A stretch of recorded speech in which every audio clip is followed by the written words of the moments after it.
Hello बच्चों, कैसे हो आप सब। उम्मीद करता हूँ कि आप सब ठीक होंगे। तो जैसे कि हमने पिछले एक दो लेक्चर में देखा कि what does mean chemical reaction, और इसके हमने पढ़े what are the possible correct of chemical reaction. जो आज का टॉपिक है बहुत ही इंपॉर्टेंट टॉपिक है। पहले जो पहला हमारा लेक्चर था that was about the chemical reaction, but this lecture is regarding the chemical equation. तो आज हम समझेंगे कि केमिकल इक्वेशन का मतलब क्या होता है। चलो स्टार्ट करते हैं। तो जैसा कि हमने देखा कि chemical reaction is a process which involves chemical change. चलो ये तो हमने समझा कि what does mean chemical reaction. लेकिन केमिकल इक्वेशन का मतलब क्या होता है। केमिकल इक्वेशन का मतलब होता है कि आप जब केमिकल रिएक्शन दिखा रहे हो, चलो मुझे पता है प्रोसेस इन्वॉल्व्स केमिकल चेंज, वो एक प्रोसेस है जहां पे केमिकल चेंज हो रही है।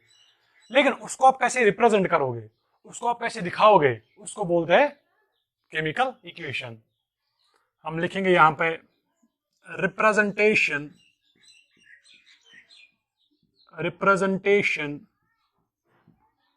of chemical reaction. CR means chemical reaction in terms of symbols and formula. In terms of symbol and formulae. In terms of symbols and formulae is known as chemical equation.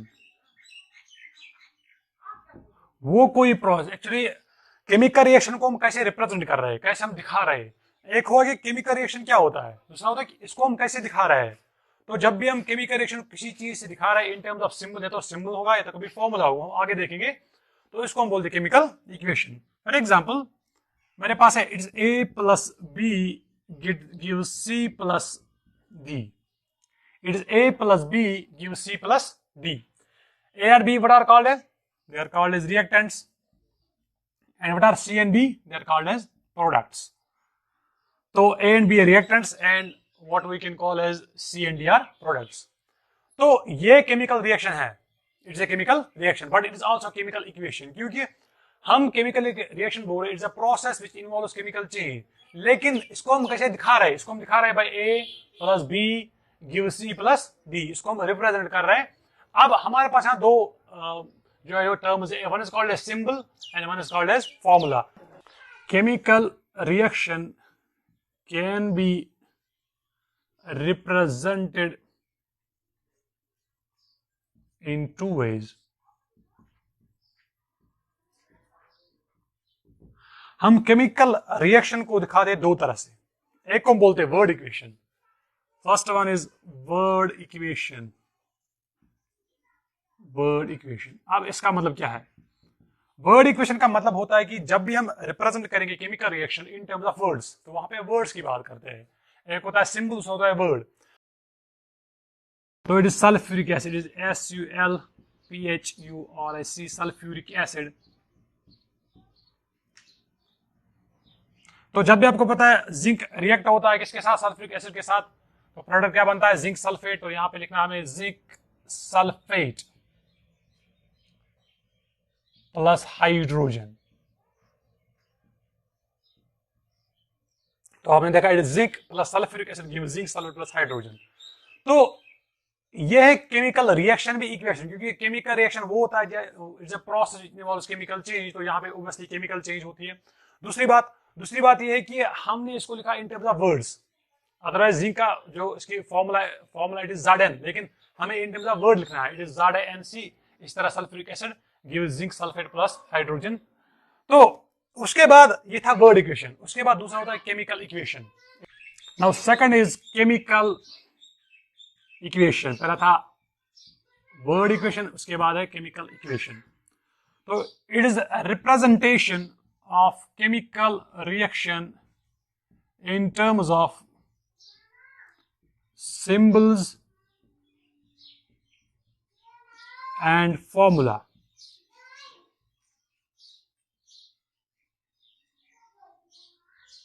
Is known as chemical equation. पहला हमने देखा कि what does mean word equation. Word equation का मतलब क्या होता है। अब जो दूसरा हम लिखते हैं केमिकल इक्वेशन, केमिकल इक्वेशन बोलते हैं representation of chemical reaction in terms of symbols. अब ये इंपॉर्टेंट है, सिंबल्स एंड फॉर्मूला। अब ये इंपॉर्टेंट है, सिंबल्स एंड फॉर्मूला का मतलब क्या होता है।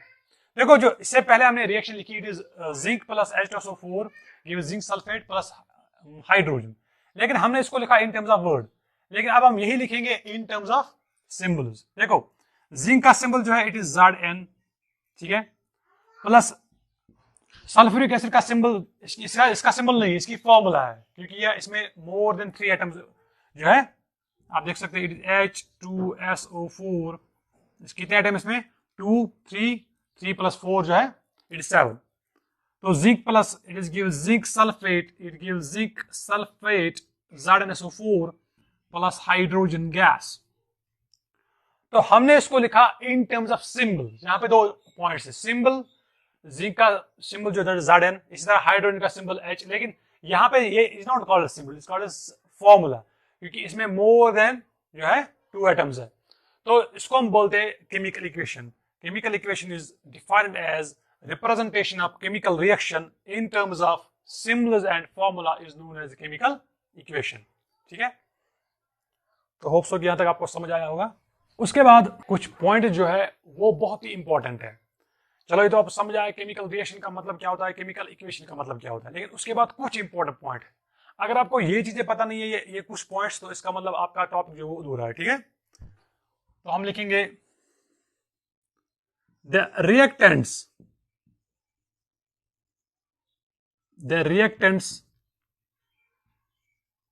are written on left hand side,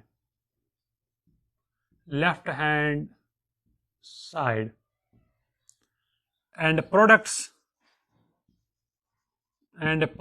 are written on right hand side. It's RHS, right hand side. ये मेथ वाला नहीं है, LHS is RHS, it's right hand side. ठीक है, देखो मेरे पास है it is A plus B gives C plus D। तो A एंड B जो है ये किस साइड आता है, इट इज लेफ्ट साइड। देखो ये मेरा लेफ्ट है और ये मेरा राइट है। ठीक है, A एंड B जो है it's reactants, they are written on left hand side, and C and D are written on what we can call as right side. इसके बाद और एक इंपॉर्टेंट पॉइंट है, दैट इज आप देख सकते हो कि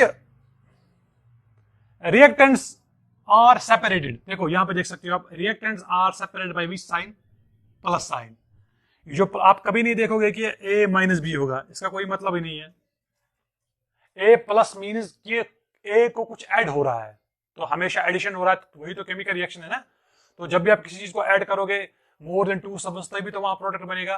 तो आप रिएक्टेंट्स को सेपरेट करते हो by what we can call as plus sign, but also products are also written on the right hand side. तो ठीक है, लेकिन they are also separated by plus sign, ये भी इसको सेपरेट कर सकते हैं हम प्लस साइन। तो ये पॉइंट आप जो है इसमें लिख सकते हो, reactants are separated by which sign, plus sign. Plus को आप जो है इन्वर्टेड कॉमा में रख सकते हो, separate by plus sign. And products are also separated by plus sign. ठीक है, इतना ही नहीं, उसके बाद और एक इंपॉर्टेंट पॉइंट है कि आप यहां देखो, पहले मैं एग्जांपल देता हूं, A plus B gives C plus D। देखो ये जो आप देख रहे हैं एरो, ये एरो देख रहे हैं, what it indicates, it indicates that is direction from reactant side to product side. कभी हो सकता है ऐसे, from product side to reactant side. So ये जो एरो है it indicates the direction of the reaction, यानी कि ये एरो आपको बोलेगा कि मैं किस डायरेक्शन जा रहा हूं, क्या मैं रिएक्टेंट से प्रोडक्ट की तरफ जा रहा हूं, कि मैं जा रहा हूं प्रोडक्ट से रिएक्टेंट, कि मैं जा रहा हूं प्रोडक्ट से रिएक्टेंट की तरफ। तो 2 प्रोसेस हो सकती है, या तो हो सकता है टुवर्ड्स प्रोडक्ट, या तो हो सकता है टुवर्ड्स रिएक्टेंट। तो आपने सुना होगा रिवर्स रिएक्शन। रिवर्स रिएक्शन में क्या होता है कि कोई रिएक्शन ऐसी होती है, A+B gives C+D and C+D backs gives A+B, इसको बोलते हैं रिवर्स रिएक्शन। ठीक है, तो लोग आप हायर क्लास में पढ़ोगे। तो ये जो आप देख रहे हो कि A+B गिव्स C+D, इस arrow indicate the direction of the reaction. तो आप लिख सकते हो और एक important point, that is arrow indicates direction of the reaction. Direction of the reaction कभी हो सकता है from reactant side to product side, कभी हो सकता है from product side to reactant side. ठीक है, उसके बाद लिखते हैं फिजिकल स्टेट्स। फिजिकल स्टेट मतलब होता है कि वो कोई भी प्रोसेस, चलो हमें समझ आया कि केमिकल रिएक्शन क्या होता है, केमिकल इक्वेशन क्या होता है, लेकिन हर कोई सबस्टेंस अपने अपनी फिजिकल स्टेट में होता है। कोई सॉलिड में होता है, कोई लिक्विड में होता है, कोई गैस में होता है, तो इसको बोलते हैं फिजिकल स्टेट्स। उसके बाद है physical state. The physical state of solid is written as S। इसी तरह liquid as L, gas as G, even aqueous AQ, aqueous as AQ। तो हर एक सबस्टेंस की अपनी अपनी फिजिकल स्टेट है। कोई सबस्टेंस आप देखोगे कि कोई सॉलिड में होगा, कोई लिक्विड में होगा, कोई गैस में होगा, कोई एक्वस में होगा। आपको कैसे पता चलेगा? देखो मेरे पास कोई, हम लिखेंगे AS plus BL gives CG plus D as a AQ। देखो यहाँ पे A जो है वो किस स्टेट में, S का मतलब है कि आपको समझ आना चाहिए S मीन सॉलिड, B जो है किस स्टेट में, लिक्विड में, C किसमें, गैस में, D किसमें, AQ में।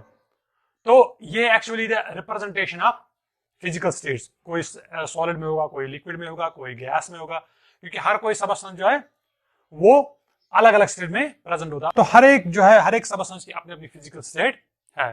ठीक है, तो this was the physical state of the substance. उसके बाद और एक इंपॉर्टेंट पॉइंट है, the gaseous substance, the gaseous substance are shown by arrow upwards,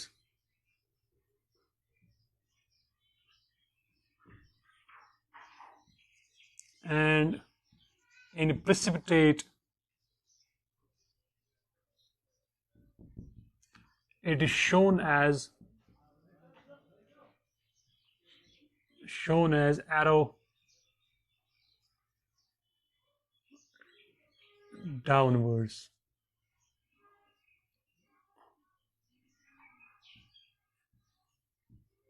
देखो अगर कोई गैसियस स्टेट होगा तो उसको हम रिप्रेजेंट करते हैं as a arrow upwards. Upwards का मतलब होता है कि गैस जो है वो एक ही जगह ठहरता नहीं, वो एस्केप जल्दी होता है। कोई तो प्रेसिपिटेट रिएक्शन, इसको हम लिखते हैं एरो डाउनवर्ड्स। देखो for example, it's zinc plus H2SO4 gives zinc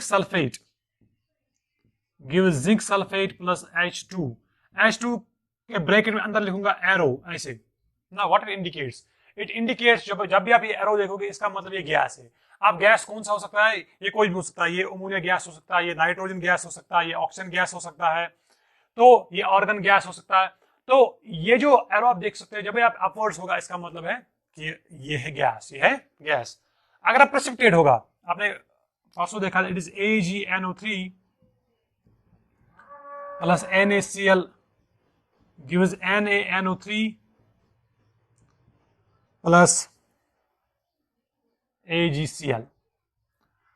तो AgCl को लिखते हैं arrow downwards. It's called as precipitate reaction. हमने समझा है कि वो प्रेसिपिटेट का मतलब क्या होता है। अगर आपने वो वीडियो नहीं देखा है तो आप देख सकते हो, डिस्क्रिप्शन जो है वो नीचे दी गई है। तो AgCl जो है इट इज एरो डाउनवर्ड्स, जो AgCl है इज एरो डाउनवर्ड, इसका मतलब ये प्रेसिपिटेट है। ओवरसे जब भी प्रेसिपिटेट होगा तो वो सेटल डाउन कहाँ होगा, वो नीचे। एरो नीचे होने का मतलब है कि ये सेटल डाउन कहाँ होता है, ये होता है सेटल डाउन नीचे।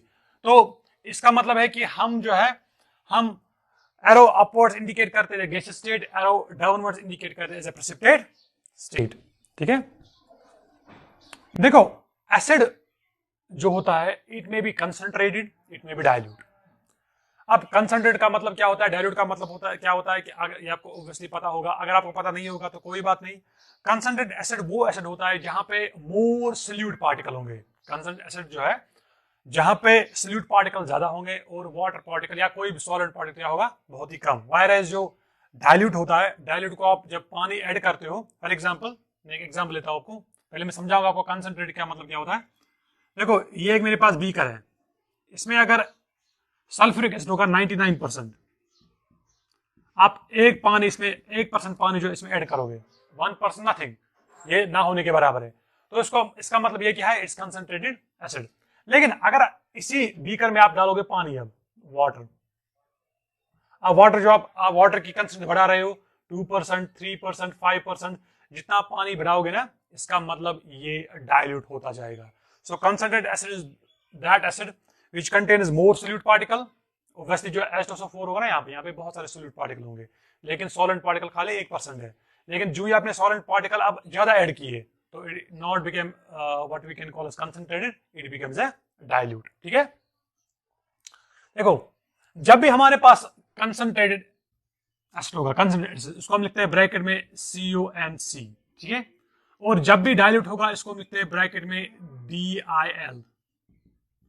दिल का मतलब है it is dilute. For example कभी मैं लिख सकता हूं H2SO4 ब्रैकेट में कंसंट्रेटेड, CONC का मतलब होता है इट्स कंसंट्रेटेड, यानी कि ये एसिड जो है ये बहुत ही खतरनाक एसिड है। तो जब भी आप देखते हो कि लड़कियों पे एसिड फेंका जाता है वो यूजुअली होता है कंसंट्रेटेड। ठीक है, तो इससे जो है स्किन क्या होती है, बर्न। लेकिन जब आप लेबोरेटरी में जाओगे, लेबोरेटरी में आप कंसंट्रेट नहीं मिलेगा, क्योंकि वहां पे मसला ये होता है कि जब भी आप कोई रिएक्शन वहां पे कैरी आउट करते हो, कभी कभी क्या होता है कि जो ये सल्फ्यूरिक एसिड है, ये जरूरी है सल्फ्यूरिक एसिड, कभी HCl भी हो सकता है, कभी नाइट्रिक एसिड भी हो सकता है, तो वहां पे उनकी कंसंट्रेशन बहुत ही कम होती है। वो इसलिए क्योंकि अगर आपके हाथों में गिर भी जाएगा तो कोई टेंशन नहीं है, क्योंकि वो इतना कंसंट्रेटेड, वो यूजुअली वहां पे होता है डाइल्यूट। वो इसलिए कि ताकि जब भी आप वहां पर रिएक्शन कैरी आउट करो तो आपको कोई प्रॉब्लम ना हो। अगर आपको स्किन पे वो गिर भी जाएगा, थोड़ा बहुत पेन तो होगी, लेकिन उतना नहीं होता जितना क्या कंसंट्रेटेड एसिड होता है। ठीक है,